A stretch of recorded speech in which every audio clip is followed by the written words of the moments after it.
المنابر.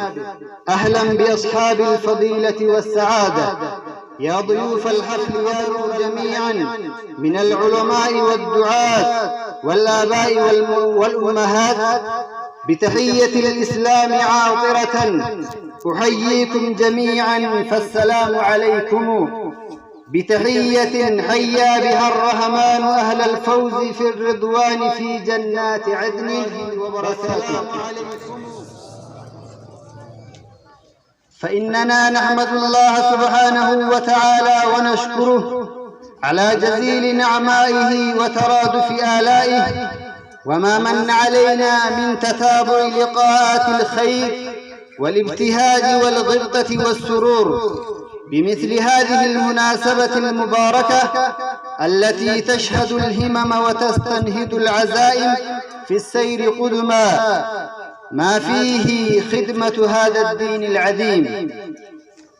أيها الحفل الكريم، أولادنا فلذات أكبادنا وثمار قلوبنا وبهجة نفوسنا الحياة وزينتها. نحن لهم أرض ذليلة وسماء ظليلة، إن طلبوا أعطيناهم وإن غضبوا أرضيناهم. وإنما أطفالنا بيننا، أكبادنا تمشي على الأرض، إن هبت الريح على بعدهم امتنعت عيني عن الغمض. الولد نعمة وأمانة، لوالده غنمها وعليه غرمها، ولذا كان تربية الولد وصيانته والمحافظة عليه من أعظم الأمانات على كل أب ذاق حلاوة الذرية. يقول رب العزة والجلال: يا أيها الذين آمنوا قوا أنفسكم وأهليكم نارا وقودها الناس والحجارة. وفي الحديث يقول النبي صلى الله عليه وسلم: كلكم راع وكلكم مسؤول عن رعيته. الرجل راع على أهل بيته وهو مسؤول عنهم. رواه البخاري في صحيحه. إن الحديث عن أهمية تربية الأولاد تربية إسلامية ليتأكد في هذا الزمن الذي كثرت فيه المغريات ودلهمت فيه الشبهات، وأصبحت البيوت تغزى بثقافات وسلوكيات لم يعهدها الآباء والمربون. إن مسؤولية التربية أيها الأب الكريم ويا أيها الأمهات الكريمة ليس بضع كلمات تقال ثم تنتهي بعدها المسؤولية، كلا، بل مشوار التربية رحلة طويلة وجهد مستمر وتحسس دائم للطرق الصحيحة في التعامل مع الولد في مراحل حياته. أيها الأب والأمهات، اتقوا الله في أولادكم، اهتموا بتربيتهم على التربية الإسلامية، تأدبوا ثم تعلموا، ولا تجعلوا في تربية أولادكم نصيبا للشيطان وللمفسدين التربية النبوية. أيها الحفل الكريم، وتفيئوا معاشر المسلمين وجموع الآباء والمربين ظلال المدرسة النبوية على صاحبها أفضل صلاة وأزكى تحية، فهي مدرسة الأخلاق والفضائل وتربية المحامد والشمائل، حيث المناهج الرائع البديع وأسلوب الترقية الراقي الرفيع. أيها المربون والمدرسون، تعلموا أبناءكم القرآن الكريم، فإنه أصل من أصول الإسلام على أكمل وجه، قراءة وإتقانا وحفظا، ليكونوا متسابقين على مستوى العالم والحديث الشريف والسيرة النبوية وكل العلوم، ليكونوا سفراء نور وهداية بعلم ودراية. أيها الأولاد، أحبكم في الله، شبوا بسم الله وسيروا على بركة الله، اجتهدوا على تعلم العلم دينيا وأكاديميا، ولا تقتصروا فأمامكم طريق طويل. تحيون فيه ما أمات القوم من السنن تقوى الله، فإن تقوى الله فلاح ونجاة، وأن يكونوا على هذا الدين كقلب رجل واحد ولا تختلفوا فإن الاختلاف ضعف. ختاما، إلهي شفع لنا رسول الهدى يوم أن نحشرا، وحمدا وشكرا أيا خالقي عليك اتكالي فلن أخسرا. وجزاكم الله خيرا على حسن الإصغاء، والسلام عليكم ورحمة الله وبركاته. والعلم يوقف خيرا لا نفاد له، والعلم أشرف مكسوب فخرت به، والجهل أشأم مسحوب تواصله. لو نال ذو الجهل ملكا كان ذا ضعة، وذو العلوم مع الاكتار يفضله.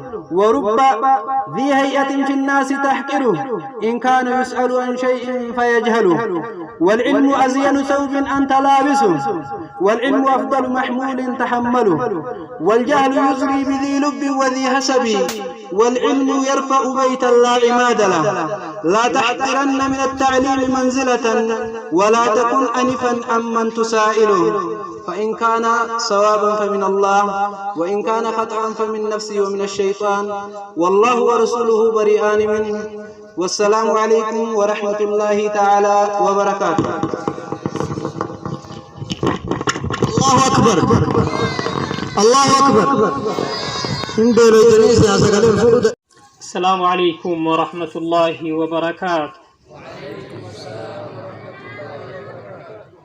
الحمد لله الذي أوجد العالم من العدم، علم بالقلم، علم الإنسان ما لم يعلم، أخرج من ظلمات الشرك والكفر إلى الإسلام عظيم النعم، القائل: قد جاءكم من الله نور وكتاب مبين يهدي به الله من اتبع رضوانه سبل السلام، ويخرجهم من الظلمات إلى النور بإذنه ويهديهم إلى صراط مستقيم. يا أيها الناس قد جاءكم برهان من ربكم وأنزلنا إليكم نورا مبينا، القائل: والذين آمنوا به وأزروه ونصروه واتبعوا النور الذي أنزل معه أولئك هم المفلحون، القائل: وكذلك أوحينا إليك روحا من أمرنا ما كنت تدري ما الكتاب والإيمان، ما كنت تدري ما الكتاب ولا الإيمان ولكن جعلناه نورا نهدي به من نشاء من عبادنا. وبعد، أيتها الأحبة الكرام، فالقرآن نور، فالقرآن روح، فالقرآن قلب، فالقرآن هدى ورشاد.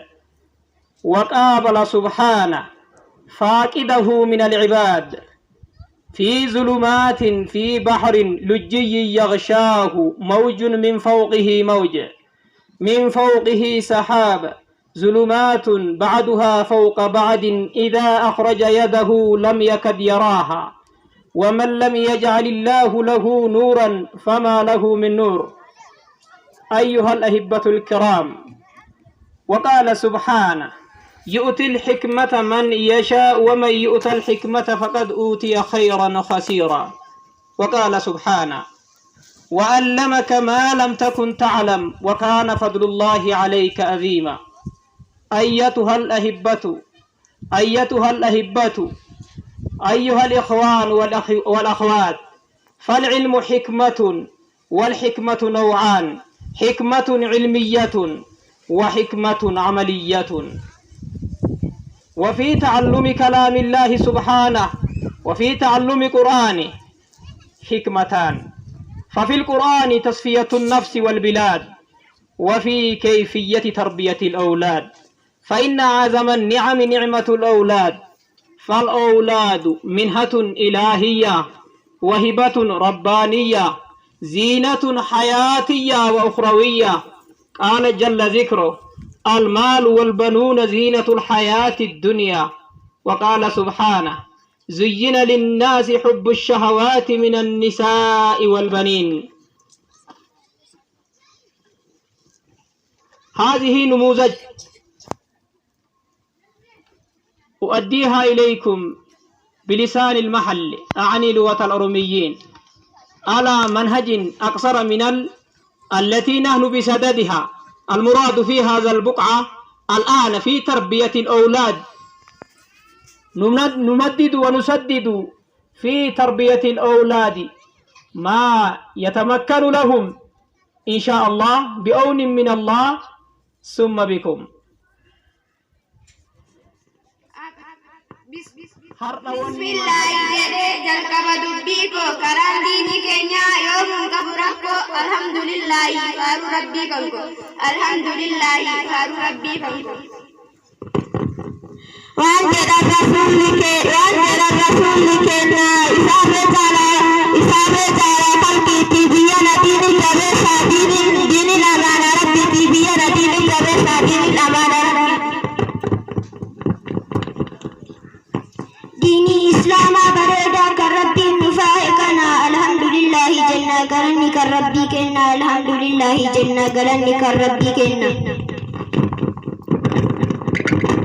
ثم استقاموا دجتا رب قرآن دبته إيقنا سومي صلاته يهرو إسا زكاته رب شرقوا يوباته رب شرقوا بغدا رب شرقوا تكينا ميسونا رسولك إنا قبدا يا بيتنا قبدا يا بيتنا إذن كنت مالي ميلاني بدينا بك برايو إلى بي آتك باتي سنة رسولك إنا وانجل الأستاذ كينا ربي هارمو في إجل ورق جيلا يوسن دينا نسنسينا أمة مسجد الدما يوسن إيمان نسنسينا إيمان مدبلتا كيري أنا تيقلتا يا ربي أبا قلتا أتنوك النجنتا يا ربي أبا قلتا أتنوك النجنتا وإلى لقاء السلام عليكم ورحمة الله وبركاته. الله مركز إمام دار الهجرة أومشي إساتو الربك عليه إساتو أكمدان ورقاء الريان يقول إكاريه ولقد يأوها صين أجولي ناني ربي كيسا كاهي كيسا ديما صبغة الله ومن أحسن من الله